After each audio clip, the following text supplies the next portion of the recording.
राम राम साथियों। अब हम सीखेंगे कि जर्नल वाउचर में डिस्काउंट की एंट्री कैसे होती है। तो डिस्काउंट का अर्थ क्या हुआ कि मान के चलिए 5,000 रुपए का हमने कोई सामान खरीदा 4500 रुपए में, तो यहाँ 500 रुपए का हमें डिस्काउंट प्राप्त हुआ। तो यदि हमें डिस्काउंट मिलेगा तो उस शब्द को कहते हैं डिस्काउंट रिसीव, और यदि हम किसी को डिस्काउंट दे रहे हैं तो उस शब्द को कहते हैं डिस्काउंट अलाउ। तो जब भी हम सामान खरीदेंगे डिस्काउंट में तो हमेशा हमें डिस्काउंट प्राप्त होगा, और यदि हम कभी भी सामान बेचेंगे डिस्काउंट में तो हमेशा हम डिस्काउंट देंगे। तो सामान बेचते समय डिस्काउंट दिया जाता है और सामान खरीदते समय डिस्काउंट प्राप्त किया जाता है। तो यदि हमें डिस्काउंट प्राप्त हुआ तो इसका मतलब हमारी फर्म की इनकम हो गई या कुछ गेन हुआ। तो डिस्काउंट रिसीव हमेशा क्रेडिट में लिखा जाएगा, यानी कि टू में लिखा जाएगा। डिस्काउंट अलाउ का अर्थ ये हुआ कि हम किसी को डिस्काउंट दे रहे हैं तो हमारा नुकसान हो गया, लॉस हो गया, तो डिस्काउंट अलाउ हमेशा डेबिट साइड लिखा जाएगा, यानी कि बाई में लिखा जाएगा। तो आपको ये ध्यान रखना है कि यदि आपको डिस्काउंट प्राप्त हो रहा है तो डिस्काउंट रिसीव लिखेंगे, और यदि हम किसी को डिस्काउंट दे रहे हैं तो डिस्काउंट अलाउ लिखेंगे। और डिस्काउंट रिसीव हमेशा क्रेडिट में आएगा और डिस्काउंट अलाउ हमेशा डेबिट में आएगा, रूल्स के अकॉर्डिंग। अब डिस्काउंट दो प्रकार के होते हैं, एक होता है कैश डिस्काउंट। तो ऐसा डिस्काउंट जो बिल बुक में दर्शाया नहीं जाता उसे ट्रेड डिस्काउंट कहते हैं, और ऐसा डिस्काउंट जो बिल बुक में दर्शाया जाता है उसे कहते हैं कैश डिस्काउंट। जैसे हमने 5,000 रुपए का कोई सामान बेचा 10% के डिस्काउंट पे, तो बिल में ना हम 5,000 लिखेंगे ना 10% लिखेंगे, बिल में सीधा हम लिखेंगे 4500। तो हमने क्या किया, जो बिल बनाया उसमें कहीं भी डिस्काउंट दर्शाया नहीं है, तो वो कौन सा डिस्काउंट कहलाएगा, ट्रेड डिस्काउंट। और यदि हम 5,000 का सामान बेच रहे हैं 10% के डिस्काउंट पे, तो टोटल बिल कितने का बना, 4500 का।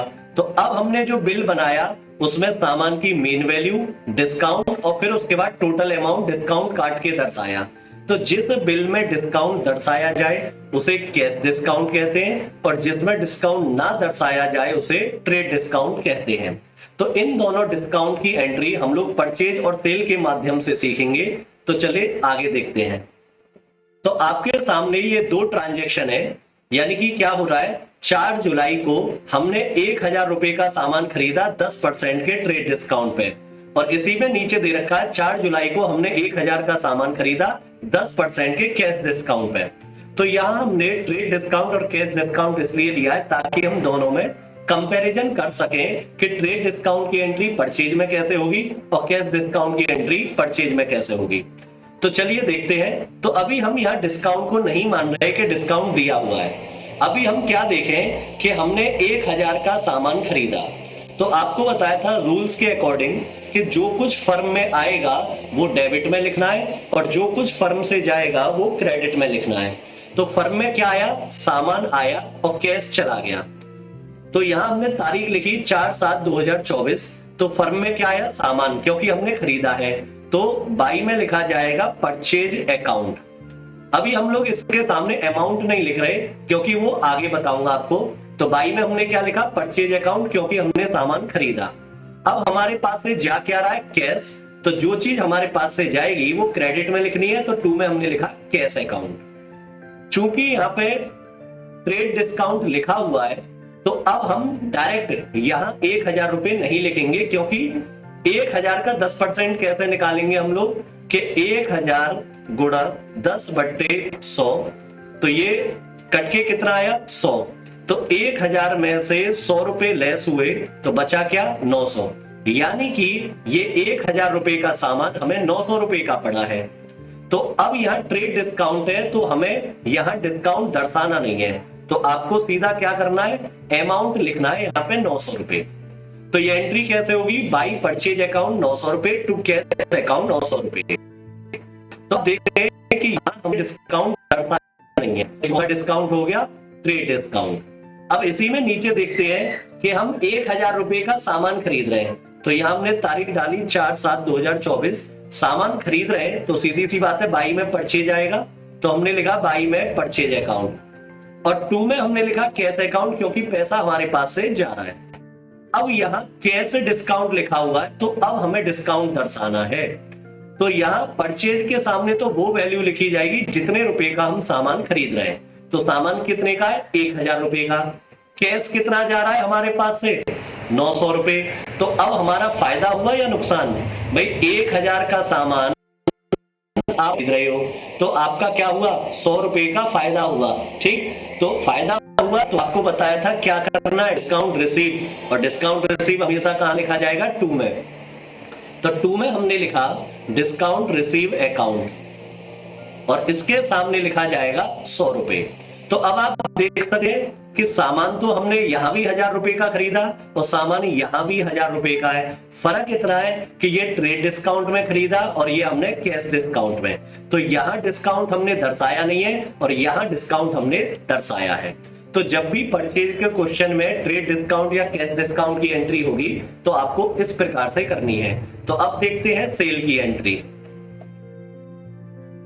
तो आपके सामने फिर से ट्रांजैक्शन है कि 4 जुलाई 2024 को क्या हुआ कि हम 1000 रुपए का सामान बेच रहे हैं 10% के ट्रेड डिस्काउंट पे।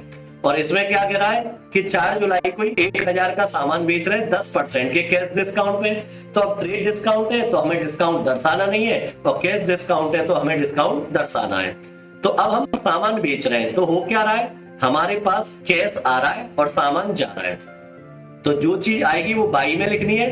तो बाई में कैश अकाउंट और टू में क्या लिखा जाएगा, सेल्स अकाउंट, क्योंकि हम सामान बेच रहे हैं। ऐसे ही अगर हम बात करें, यही सेम ट्रांजैक्शन एंट्री इसमें होगी, बाई में कैश अकाउंट और टू में सेल्स अकाउंट। लेकिन अब हम बात करें अमाउंट कितना लिखा जाएगा ऊपर।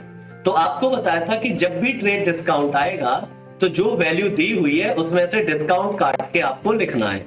तो 1000 का सामान 10% के डिस्काउंट पे बेच रहे हैं तो हमें कितना कैश प्राप्त हुआ, 900। तो सेल के सामने भी 900 लिखा जाएगा। और कैश डिस्काउंट में क्या होगा, यहां डिस्काउंट आपको दर्शाना है। तो आपके पास कैश कितना आया, 900 रुपए। सामान कितने का बेचा आपने, 1000। तो अब क्या हुआ, 1000 का सामान 900 रुपए में आप बेच रहे हैं तो 100 रुपए का आपका नुकसान हुआ। और नुकसान हुआ तो नुकसान कहां दर्शाएंगे, डेबिट में। तो बाई में हमने लिखा डिस्काउंट अलाउ, यहां हमने लिखा डिस्काउंट अलाउ और उसके सामने अमाउंट, बाई मतलब डेबिट तो अमाउंट भी कहां लिखा जाएगा, डेबिट में। आपको यह भी बताया था कि जर्नल एंट्री के अकॉर्डिंग डेबिट और क्रेडिट अमाउंट बराबर होना चाहिए। तो यहाँ टोटल अमाउंट क्या आ रहा है, 1000 और इसके नीचे भी क्या आएगा, क्रेडिट में 1000। तो उसके अकॉर्डिंग एंट्री हमारी सही है। तो अब आप देखें तो यहां हमने डिस्काउंट नहीं दर्शाया और यहां डिस्काउंट हमने दर्शाया, क्योंकि 1000 का सामान 10% के डिस्काउंट पे बेच रहे हैं। तो कैश कितना आया हमारे पास, 900। सामान कितने का चला गया, 1000। तो 100 रुपए का हमने कस्टमर डाउन दे दिया तो हमारा हुआ नुकसान। तो डिस्काउंट अलाउ हमने दर्शाया बाई में। तो सेल्स में, सेल्स की एंट्री में ट्रेड डिस्काउंट और कैश डिस्काउंट की एंट्री इस प्रकार से होगी। यदि आपको हमारी क्लास अच्छी लगी हो तो लाइक भी कीजिए, शेयर भी कीजिए, कमेंट भी कीजिए और दोस्तों को भी बताइए। इसी प्रकार हम स्टेप बाय स्टेप सभी क्लास अपलोड करते रहेंगे। जय हिंद, जय भारत।